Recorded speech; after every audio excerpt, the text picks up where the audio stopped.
Okay बेटा, हम chapter read out कर रहे थे determinates of political participation and types of the political presentation. हमारे 4 क्वेश्चन हो चुके थे। नाउ नेक्स्ट क्वेश्चन है write down any 4 types of political participation, जहाँ पर हम 4 जो उसके टाइप्स हैं वो अटैम्प्ट करेंगे।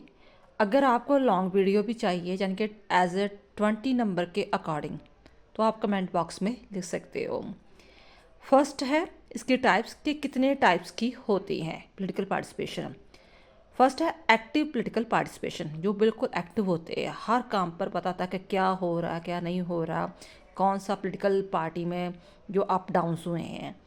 When the people take active part in political activities that is known as active political participation. Such people become the member of the political parties, hold the protest rallies, criticize the government etcetera.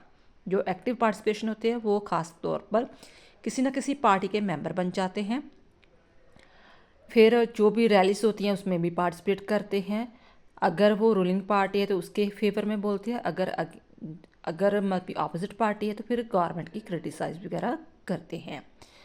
दूसरे type के आते हैं जो maximum होते हैं हमारे India में, inactive political participation.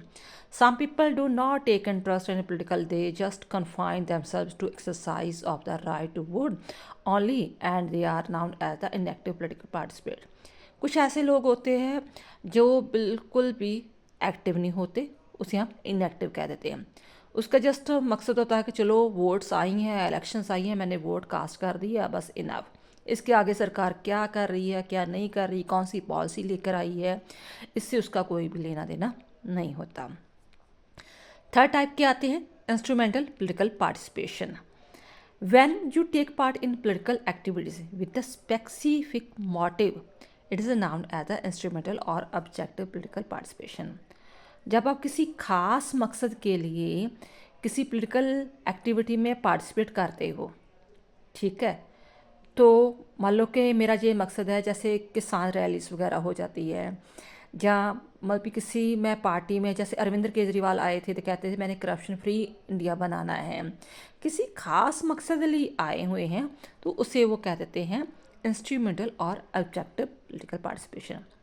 Direct political participation, when the people take part in political activities directly, it is known as the direct political participation, such as to exercise the right to vote, to contest election, to take part in the political rallies. Direct political participation वहाँ होती है जहाँ लोग directly सीधे तौर पर participate करते हैं। जैसे मालूम मैंने बूथ पर गया, इलेक्शंस हो रही है, वोट डाली, ठीक है। जब मैं गांव का कोई सरपंच के लिए खड़ा हो गया, जहाँ मैं एमएलए के तौर पर, एमपी के तौर पर खड़ा हो गया, जहाँ मैं किसी रैली में पार्टिसिपेट कर रहा हूँ, तो इट मीन्स इंडिविजुअल के तौर पर मैं अपनी इस पूरी बॉडी लेकर वहाँ पर पार्टिसिपेट कर रहा हूँ, तो ये हो गया direct political participation. I hope जी आपको अच्छी तरह समझ में आ गया होगा कि पॉलिटिकल पार्टिसिपेशन कितने टाइप्स की होती है।